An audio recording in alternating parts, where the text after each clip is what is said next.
sponsor. My name is Troy Felton. I'm one of your hosts, and Rebecca Whiting will be our other host this evening.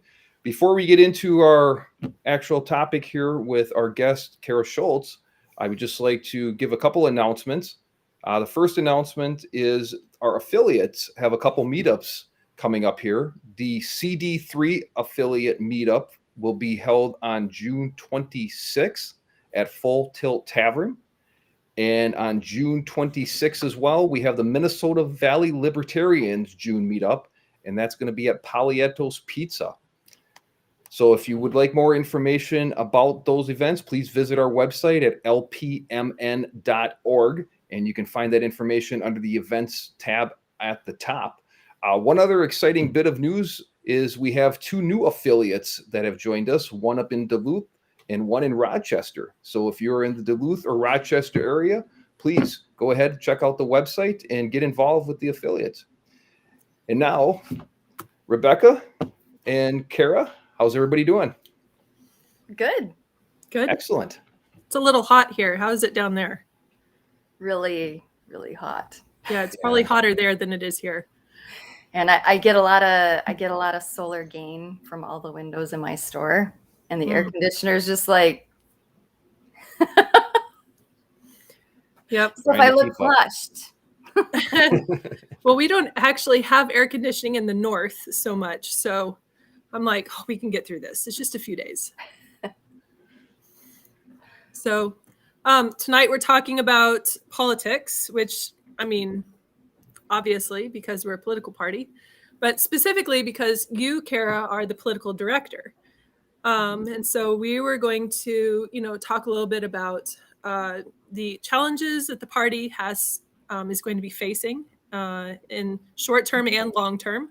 Mm-hmm. And then some of the things that you have on your sites, your strategy and how you hope to lead the political division, because arguably, I mean, that's a huge part, right, of our political party. So, that's a number one reason for existing. That's why we exist. Yep.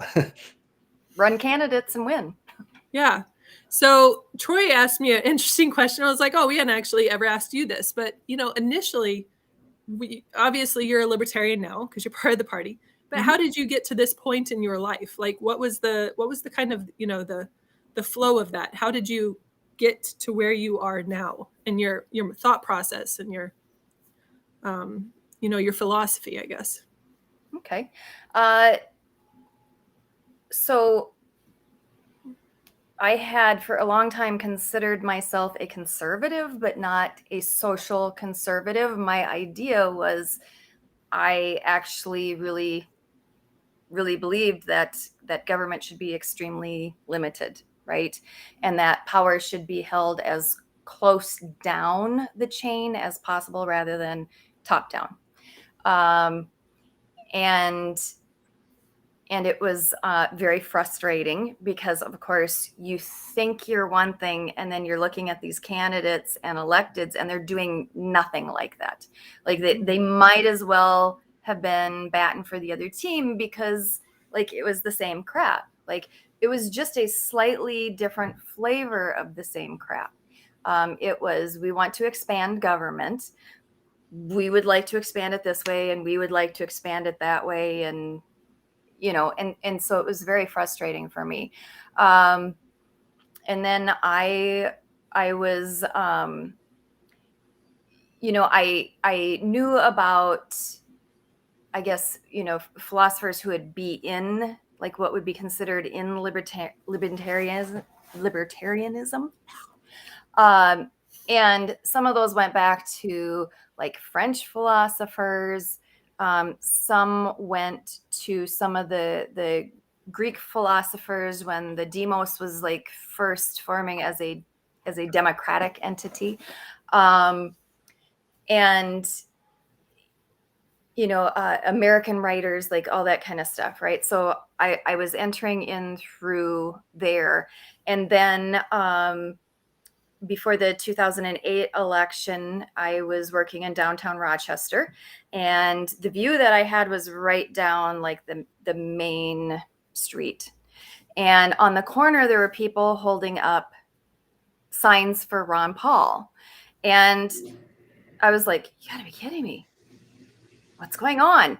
And the owner of the company came and kind of looked down, and he was like, oh, the crazy people. And I was like, that just made it sound more appealing to me. And so they did that every day at lunch. And so I joined them. I started joining them, being one of the crazy people holding up the signs. And so I was part of the Ron Paul 2008. And then, we also had, which people don't remember. So at the beginning of both the Tea Party and the Occupy movements, they were extremely similar. And you would see libertarians at those events until one of the other major parties would co-opt and shit all over that movement, right? So the left came in and really took over the Occupy movement. Because that was a very anarchist movement, Right. And then same with Tea Party. The GOP came in and co-opted that, right? And then they make it so disgusting you can't even be part of it. So like all of that was kind of happening.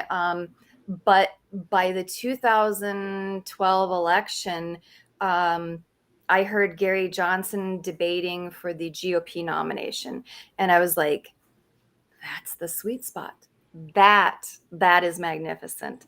And he came across with very unabashed principles, but did so in a way that showed he was a decent human being. Like, you would want to know him. You would want him to be your neighbor. But he also came across as very, intelligent, all of it, looking at how he governed when he was governor, where he instituted open hours, which meant any resident, they didn't have to have an appointment. They could go in and they got 5 minutes with him. If it needed longer or that kind of stuff, he would schedule a further appointment. But he really opened things up to people so that they could participate. And so that's when I jumped into the Libertarian Party.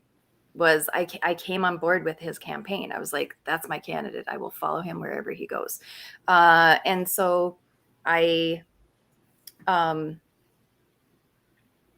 the party, but I wasn't really connected into the party yet. But I ended up being the chair of the Gary Johnson campaign. And that kind of happened because the chair was AWOL of the campaign itself, and they wanted to do an event at McAllister, and it was a quick turnaround, and so I organized that. We got national press coverage, and it was a packed event, insanely packed. And so they were like, congratulations, you're now chairing his campaign. So you know how that happens when you do something decent.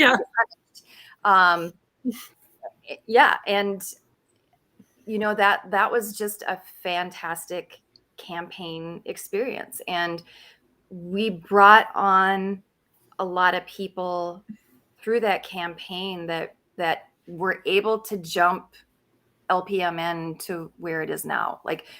We could not have had minor party status without that campaign, just on votes, but also the structure and a lot of the people that it brought on board. So, yeah. Awesome. Thanks for sharing that. That's quite the start from being up in the office building, looking down on the crazies below, to joining him, to being where you are now. So glad you made that decision, and glad we're all on the same team here. Well, and it's a common theme, getting involved in the party, in this party at least, because it's still in developing phases. Yeah. Really, all you have to do to be able to be involved and to have influence is just to be available. And, there's a lot of opportunity here to make, a positive contribution and to help out and to further what, the libertarian mindset. So opportunity you're not going to be able to get in the DFL and the GOP. No. because they're rather entrenched at this point. Mhm. Yeah, they are. And it's really cutthroat as well. I mean, it's very cutthroat. You know, we're a very welcoming party, and it's not just because we're small. It's because of our core ethics. We're very welcoming because we embrace freedom of association, and people look at freedom of association as a negative thing. I get to decide who I don't want to be around. But there's also this huge positive of I get to decide who I do want to be around. And I also understand that they get to decide too. And if I'm an asshole, they exclude me. Like, that's just how it is, right? And so, libertarian spaces are generally, unless it's online, because all online is a garbage fire. Yeah, that's a mess. Yeah, but they're very, very welcoming because we do really embrace that, and we embrace the core ethic of consent, affirmative informed consent, and that's how we interact with one another. We're not going to force each other. We're not going to try to pressure. We're about using our words to convince and to try to make an idea appealing to each other. And we believe that human interaction should be voluntary and mutually beneficial. It can't be a one-sided thing. So all of those things combined to make our spaces very welcoming. If you're a new person out there, come on, jump in. Water's warm. No one will bite you unless you consent. And that's a good thing. And yes, you're absolutely right. There is space for you to shine. If you have something you would like to contribute, a skill, an idea, that type of thing, you can do that. And there is space for you to shine in our garden. Like, there's room for you to grow and really blossom. So, yeah. One of the things that I appreciate about the Libertarian Party as a whole too is that you don't have to agree. Like, you don't have to bend to the party's agenda, because there is no agenda. There's just, we believe in freedom, and in freedom in all these areas, as long as it's non-aggression principle, that's still a thing. But that doesn't mean that we're forced into a box where we have to see eye to eye with leadership, with each other, with any of these. We just agree that we need to be free to make our own choices. And it's absolutely. I mean, we have our platform, which gives which is by our delegates. Our delegates do the platform. This is not a top-down thing. And that gives what we generally agree upon. Like, these are our ethics. This is what we believe to be true. This is the path we see forward. But do you have to be on board with every single one of those? Absolutely not. It's like most things. If you hit that 70 to 80% range, that's pretty damn good, when you're looking at agreement. And too often people focus on the areas where we don't agree, because that's how human brains work. Like, when we are processing information, we're looking for outliers. We're not looking for likes. We're looking for outliers. And so, we do that with human interaction too. And you have to kind of retrain your brain, right? So we're looking for areas of commonality, of agreement. So when you get to that 70 to 80%, you're golden. Will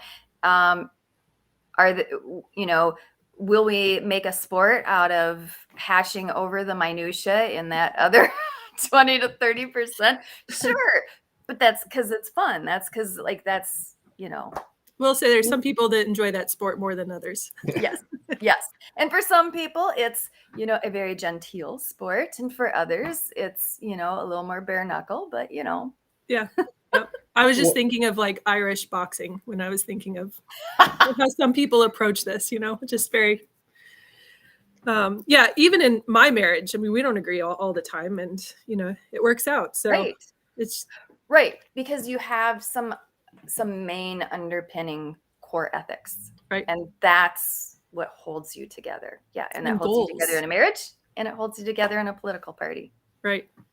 And one of the things, I've only been a part of the party for a little over a year now, and one of the things that I find of value in the party is that people actually, you mentioned ethics, Cara, and people actually hold true to their ethics. They're very principled on things in the sense of they'll have an open debate in a respectful way with somebody else. And despite some of the culture out there in our society today where debate is not appreciated, I really find that appealing that we are having those conversations, and we will end up with, I think, a better party and better leadership and better things within because of having those debates within. And that, I think, lets the cream rise to the top. Yeah, our idea is that good ideas don't require force, right? And so if you're not going to use the tactic of force to implement your ideas, you have to go with persuasion. And that is why there is a real robust culture of discussion and debate within libertarianism, because we're trying to hone in on, how do we be more persuasive? How do we be more concise? How do we get closer to the actual meaning of this? That's the pursuit that we're after. And it does make us very different from the R's and the D's, because their primary methodology for implementation of their ideas is force. And so their cultures inside revolve around that and reinforce that. So that's the skills that they're sharpening, are skills of force and coercion. So yeah. Yep. So for political director, what are some of the things that you're working on currently? Quite a bit. So some of it is really foundational. Just getting a list of every seat that's open for 2023 and when the filing deadline is, right? So even just doing that, which many people are like, oh, well, there's obviously a file somewhere and you just download it. No, I wish. That would be magnificent. That would be really nice. Yes, because in Minnesota, the elections are governed by the county. So they're administered by the county, not the state. And then the county, when they get the election results, they just report it back on up. So it's each county that's holding these files. So it's a little bit of a process. And in contacting persons in government to get information, they will do it, but do not expect a tight timeline, if you know what I mean. Right. So even something simple like that is a fair number of man hours. But we're also doing things like assisting with coming up with policy statements, especially with issues that our candidates will face on the local level. So like municipal, school board, that type of thing. Which, of course, candidates can run on whatever they wish to run on. They can phrase it how they wish to phrase it.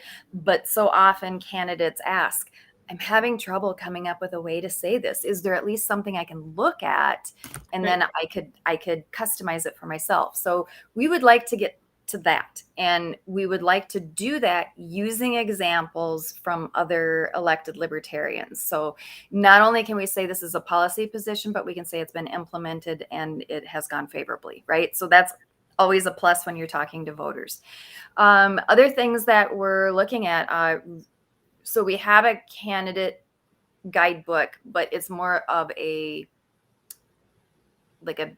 basic book on running for office. So I'm redoing that and I'm doing it into a workbook format, which means it's fill in the blank. So you'll go through it. It's going to ask you questions. You're going to fill in the blank. And when you get to the end of it, you will have a campaign plan. So we're looking at that. We're looking at setting up training for candidates and campaign teams. We're looking at how we recruit candidates, our channels that we use to recruit candidates. We're looking at a very, very robust candidate support program, which we're finalizing the details on that to present and get approval for. But we're looking at what are concrete ways that we can help prospective candidates and help them be more successful. And that includes information. It includes money. It includes it's a whole package of things. So pretty excited about that, because many times candidates contact and they're like, how can you help? I want to do this, but I don't know how to do it. And I just need some help. So there is a long list of things that I'm trying to accomplish. So as people are contacting me and I'm telling them maxed out, this is why, because I'm really trying to get a lot of foundational pieces in place this year, so that we can do a test run this year, be successful next year. Not the smallest part is the petitioning for the presidential candidate. Yeah. And that's next year. That's next year. That's a bear. Yep. And it is a huge effort over a fairly short period of time. Yeah. Yeah. Cara, first I want to say I commend you for having the ability to say no when you already are maxed out, because that's a tough skill. And It is. we oftentimes are saying, oh yeah, I'll do this. And then balls kind of get dropped because we Right. can't be upfront and say no to things. So I commend you for that. You mentioned the part about the candidates. So 87 counties in the state, if I'm not mistaken. You have to reach out to each county to get a list of elections that are being, that's, as you said, a lot of resources that and you have to follow up with calls. And calls, yes. Now, as far as candidates, the idea is, as a political party, we have kind of a structure here where we're working towards helping candidates get elected to office. Yes. My question is, what, from your view as the political director, what is somebody, or if somebody's listening to this and says, I don't know, am I a candidate for office? What would you say makes a good candidate? So what makes a good candidate is, number one, that they have the time. They have time to run for office, because it's consuming. Yeah, it is. It is very time consuming. When I run for city council, I start in end of May, like mid-May, and I knock on doors until election day. And when I say I knock on doors, it is every single evening and every single weekend. And so there's not birthday parties. There's not 4th of July. There's not, I'm not doing anything else. That's just how it is. Mm-hmm. Now, that's also a city of 64,000 people, and it's at large. So that's why there's such an intensive effort. You may be thinking about running, but you're running in a small town. But you still have to evaluate the time. Do you have the time to knock doors, to hit some events? Would you have time to go to the meetings? The town council meetings or the school board meetings. If you can't start going to those meetings as a candidate, how are you going to attend them if elected, right? Mm-hmm. The next thing is that they have a supportive family, whether that is their family that they have started or their family, meaning their parents and siblings, right? So is their family supportive? Because if that answer is no, that you're not going to make it through a campaign. You're not. Well, you might, but then you might not have the people you came into the campaign with. So you want to make sure that. The other thing is that the person is connected to their local community. Are you involved in things? Do people in town know who you are? Do you know your neighbors? Could you list even 20 people in your town that you know by name? Are you in any service groups? Are you in any religious organizations? Do you volunteer anywhere? If the answer to that one is no, then I would ask that you consider spending this next election time doing that, becoming connected to your community, right? Having your face seen around, getting to be known so that people know you. And so when they hear, because they will, that you're a libertarian and someone's like, obviously crazy, someone can say, oh no, I know her, I know him. Actually, not bad. You might want to take a look, right? So you do need to take that step back and be known in your community. And the last one is financial capacity. Do you, or does your network, your personal network, can you fund that campaign? People think that when you run as one of the legacy party candidates that you step up and the legacy party hands you a pot of cash. That does not happen. It actually happens in reverse. So when you run as an R or a D, what happens is, yes, there's a network of people, like you're more apt to get volunteers. But what happens is they say, yeah, come on. And then they give you an app, a door knocking app, right? But the condition of getting that data and that door knocking app is that you ask questions for the up ticket and you fundraise for the up ticket. So as you're knocking on doors, it has questions you have to ask. And if you don't ask those questions on a certain percentage, you get cut off from data. And so a lot of those questions are, well, who are you supporting for state senate? And then you're supposed to pimp that candidate and hand out their information and fundraise for them. So the milking machine actually goes the opposite direction than people think. Interesting. So candidates that run, if you don't know the people, and if you can't get someone to give you $1, how are you going to get them to give you a vote? So that is, it's a screening process. I mean, is dirty money involved way too much in politics? 100%. Absolutely. But when you're gauging a run, money is just a unit of energy. And you're looking at volunteer hours, you're looking at your personal connections, and you're looking at actual cash. And all of those are just units of energy, and they need to add up. Like the three of them need to add up to a possibility of winning. That was probably way more information than you wanted. No, I was, because I ran for school board last election cycle. And so I would say that, yeah, that's all of those true. I can see how, those different areas all play into a successful campaign. And while I did not win the school board seat, which I'm actually very grateful for, I did really well because of, being involved in the community. Yes. And knowing so many people. And I didn't realize how many people I knew in the community until I ran for school board. And then I was kind of like, oh, actually, I know a lot of people. So right. It was helpful. Yeah. Yeah. And oftentimes people do know more people than they think. When we think, oh, do I know these people? We're like, do I have deep soul searching conversations with? No, that's not what we mean. Yeah. And for me, it was church involvement and farmers market involvement.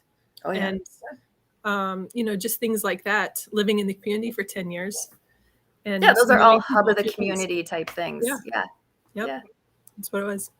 I didn't get a chance to respond to Cara, as you said. That might have been a little too much. I thought that was perfect. So thank you for that. And the reason I wasn't responding quickly is I was actually writing down your quote there. If you can't get someone to give you $1, how are you going to give them to give you your vote? That I think that sums it up.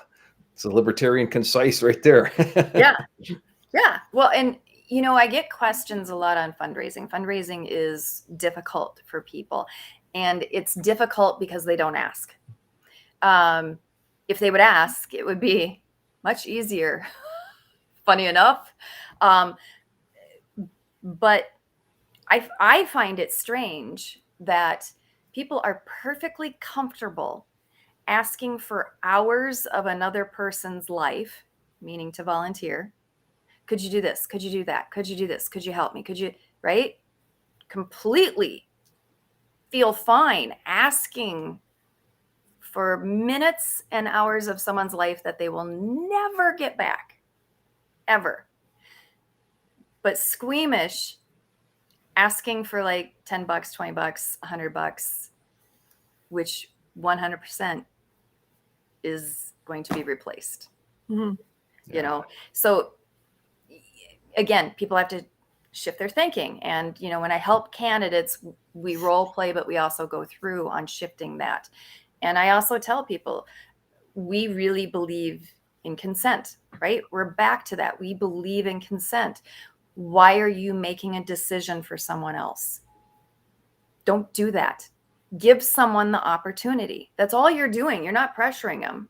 You're giving someone the opportunity to achieve their goal through your campaign.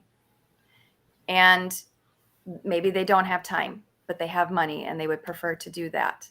But if you don't give them the opportunity, you made a decision for them, and that is not what consent is about, and that's not what a mutually beneficial, respectful, you know, interaction is either. So, yeah. So as libertarians, we have, you know, obviously we have, we don't have any state level seats that are occupied by our party in Minnesota, or well, any of them in Minnesota. So the strategy, so in thinking, you know, shifting thinking, the strategy for getting people into these political positions, you know, running a nonpartisan local race. And I, you know, we had basically like a retreat a couple weeks ago, and this was one of the things we talked about, right? Yeah. Was small, these small races, things that were easier to win, that you didn't have to sign on to a political party to do. So what is the strategy for the party, or what are you thinking? How is the direction for helping get people into those roles in our state? Which, I mean, there's a lot of those roles available, right? Because 87 counties, that's a lot. Minnesota's a big state. There are seats that no one runs for. They end up having to be appointed because no one even put their name down. So if you had a libertarian in that area that would write their name down, like just file, they would win that election. One of the number one things that has been holding us back is people just don't know what races are being run. You know, just getting that information out there, because you may say, well, of course, people know that there's a city council race. Oh, really? Well, is it a city council race in their ward? Is it on an even year, an odd year? Is it a 2-year seat? Is it a 4-year seat? What year is it up? When's the filing deadline? Is there a primary? No, people don't know that. Like, they just don't know that. And when you go to like your town's website, it may not even have that information in there. Like, so that is one of the first hurdles, is people will kind of think, yeah, you know, I should run for office. I'm not sure what I should run for. So identifying those races that it's even possible for them to run, right?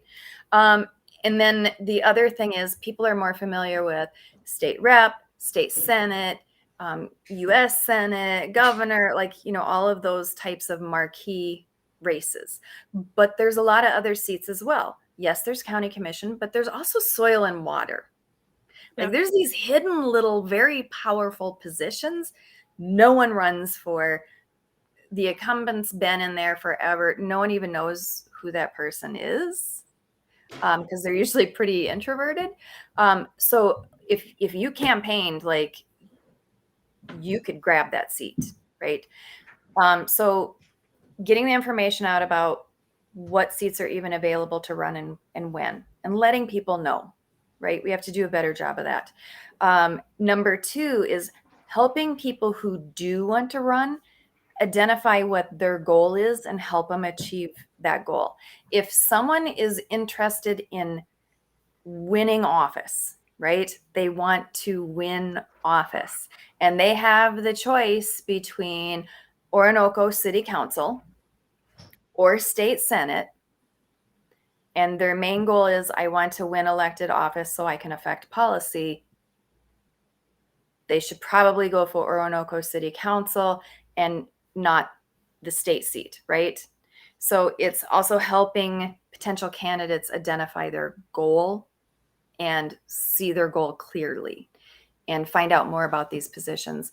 And then it comes down to showing people the ropes. Most of the time, our candidates are going to be first-time candidates, which personally to me, that's one of the most exciting things. When I've recruited candidates over the years, it has been incredibly exciting to me, the sheer percentage of first-time candidates that they just got that feeling and that passion and got to do it. But the downside of that is they don't know anything about the process. Absolutely nothing.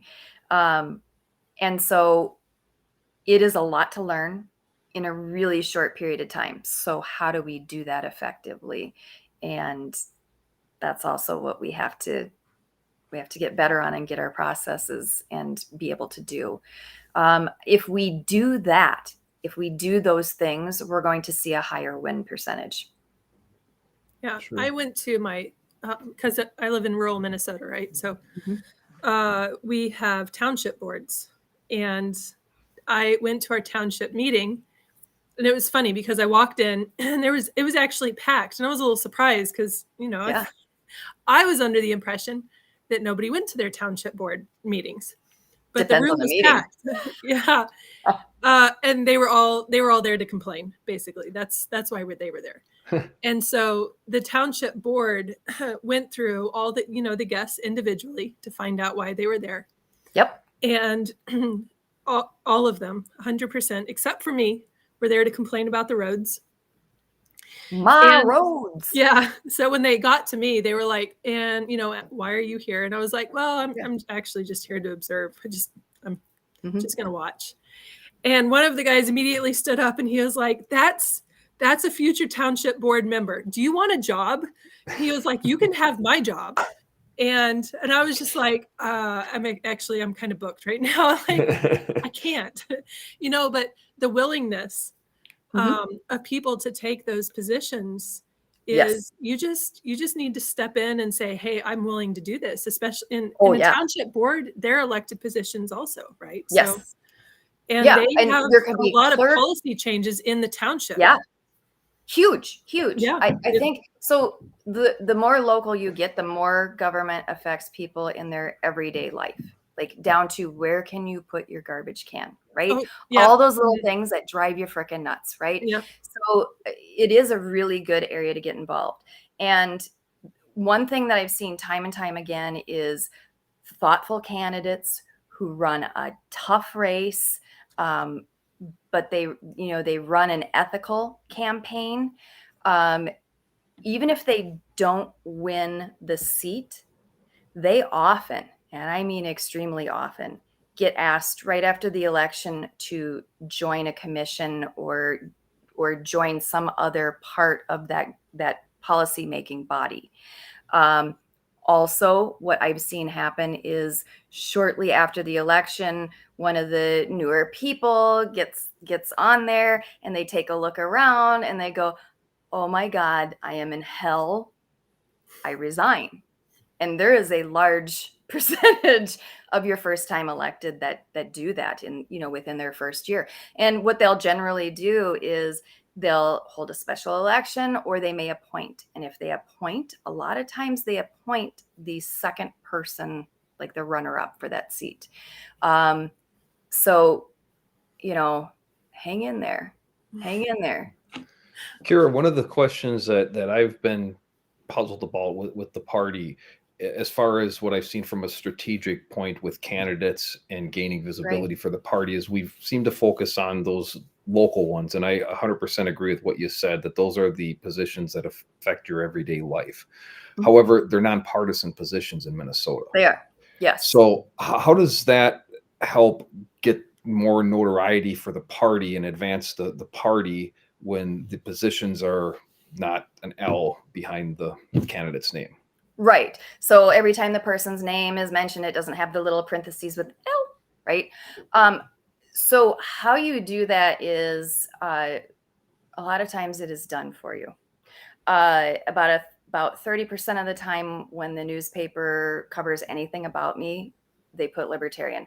They do not identify the party of anyone else in a nonpartisan position, but they make sure they mention about 30% of the time Libertarian. And the reason is because Republican and Democrat is dog bites man. Libertarian is man bites dog, right? It's out of the ordinary. And so they put that in there. If people know you're running as a Libertarian, it will become a thing in your election. Like, it's going to be a thing. Yep. It did for school board. Yeah. So you think it's nonpartisan, but trust me, it very quickly is not nonpartisan.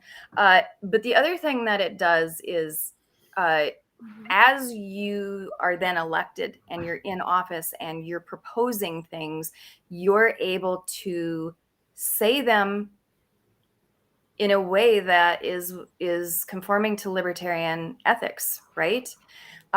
So you're proposing policies that are in line with our ethics and you're also using language in a way that reinforces libertarian ethics. When we have people that come in front of us, companies, developers, and they want some type of deal, right? They want money, they want TIF, they want something, right? I don't call it TIF. I don't call it any of those things. I call it corporate welfare every single time. And I do that right in city council. And it's to the point where the developers come up and they're like, I'm here for some welfare, So, you do it in a way that gets the point across without being a dick, right? Kind of a fine line on that. And so when those things are talked about, a lot of times the press will come back to you and they will say, is that a libertarian thing? Right? And you're like, no, it is a ethical, effective thing that because it's ethical and effective, it is within libertarian policy, right? So, you're reframing it that way. So it will get mentioned over and over and over. Your residents will see what it's like for a libertarian to serve them and to truthfully serve them, not govern them. We don't govern. We serve our residents, right? So that's another difference. And when you do that, they're more apt to vote for other libertarians up the ticket. And we did kind of a little test of that. We wanted to see, is there any needle moving in my city? Is that helping at all? So we had a candidate run and we had him do literally nothing other than fill out just a couple lines in the newspaper survey. Nothing. I mean, nothing. I'm like, don't do nothing. And the percentage was pretty damn good. Do you remember what it was? Yeah. So the percentage was, I think it was 8%, which doesn't sound very good. No, that is good. Crowded field. It was a jungle primary. So we're not to a general election. We're to a primary, which primaries are true believers. That's your party loyalists vote in primaries. Your randos don't vote in primaries. So it is the toughest nut to crack, right? Mm-hmm. Most difficult circumstances.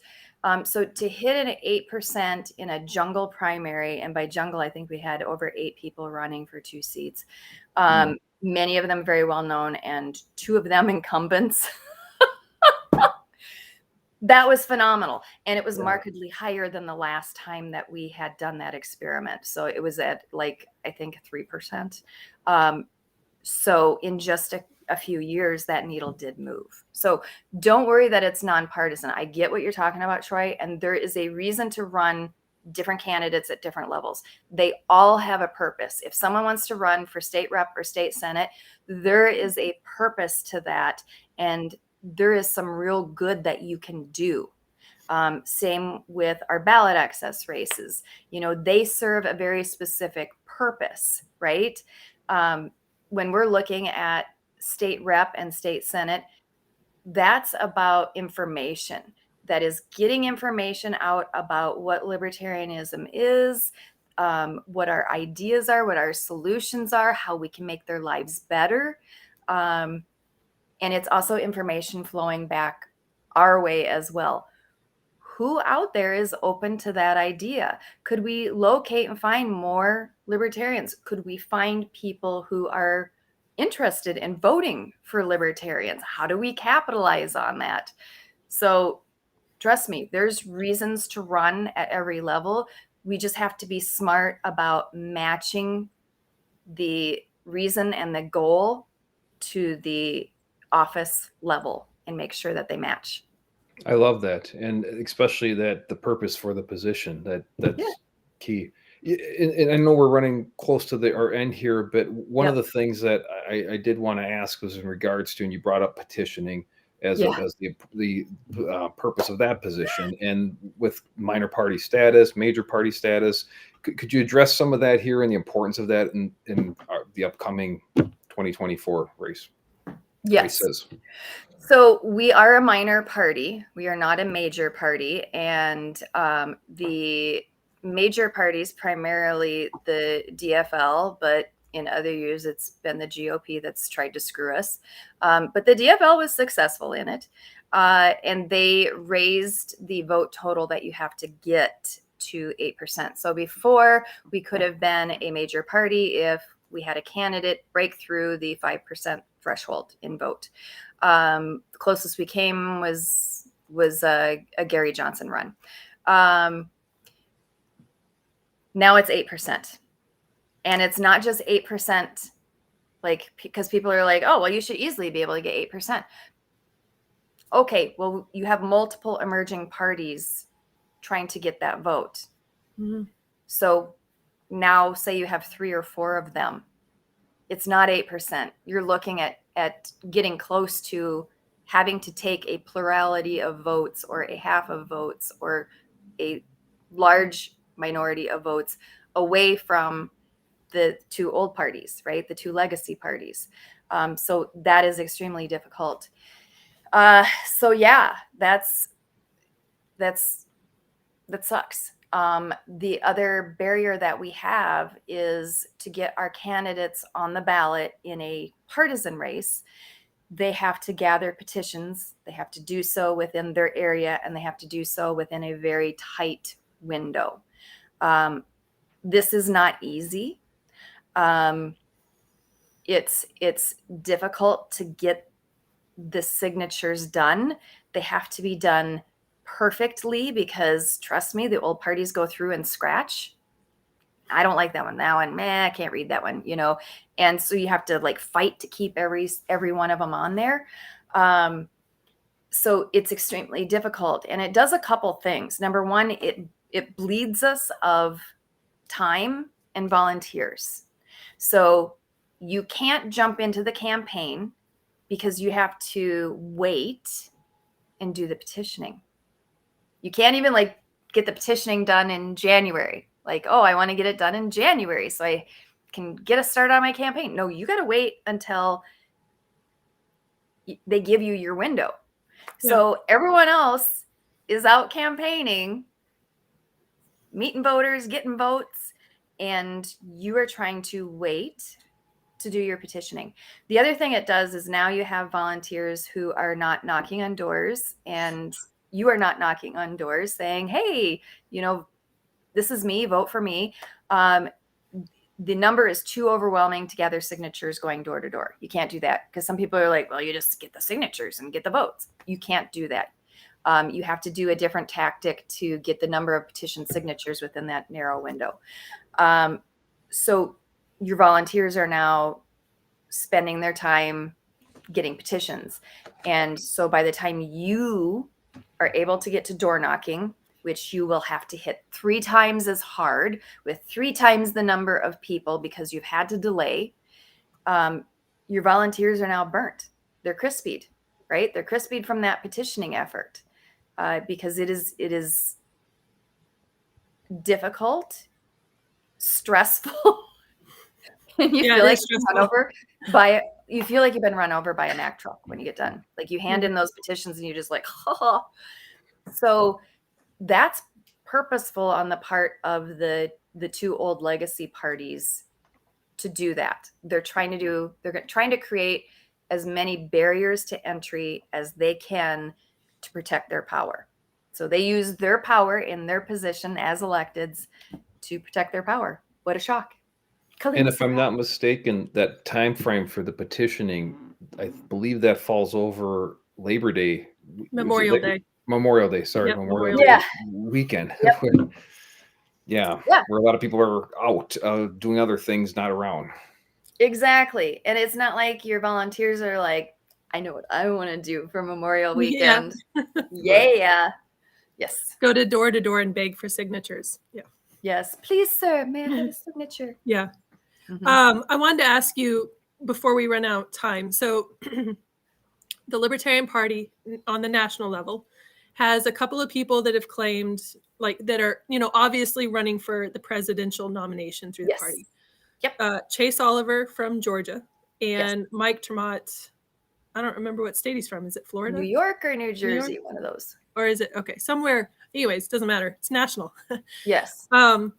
So what are some challenges? I think there's one more. Lars. Yeah, maybe they're. Yeah, I think Lars has actually. I think he's the only one that's actually filed paperwork.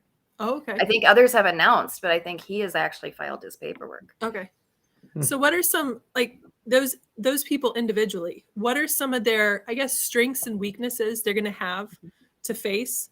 What makes them viable? Because obviously we can only come out with one nomination for a presidential candidate, and that could impact us directly because we're going to rely on that person to get the percentage. Yes. At the very least, to maintain our minor party status. It's do or die. Yeah. So what are some things what are some of their strengths?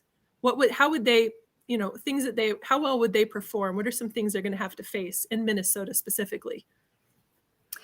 So the big thing is what our candidates for president face every time coming into Minnesota, and that is getting any kind of press coverage whatsoever, because you hold these rallies and events, these presidential rallies, yes, because it psychs up the volunteers, right? It's throwing red meat, but really what you're going for is press coverage, and you want positive press coverage from that. Generally, it's not that we get negative press coverage, it's just that we get shut out. Yeah. They just refuse to even acknowledge that anything took place. Well, that's what they did to Gary Johnson, right? Yeah. We were able to get him some press coverage. The interesting thing was we were able to get him more national press coverage than we were able to get him press coverage in Minnesota. So that was fun. So getting press coverage is the big one. And then there's what it comes down to with every campaign. It's money and it's volunteers. And we're struggling on both. Our presidential candidates struggle on both. And that's a hard one. And the root cause of both of them is the wasted vote fallacy. That's at the heart of it, right? Mm-hmm. It's difficult to recruit volunteers. It's difficult to get donations because, throwing away blah, blah, blah bullshit.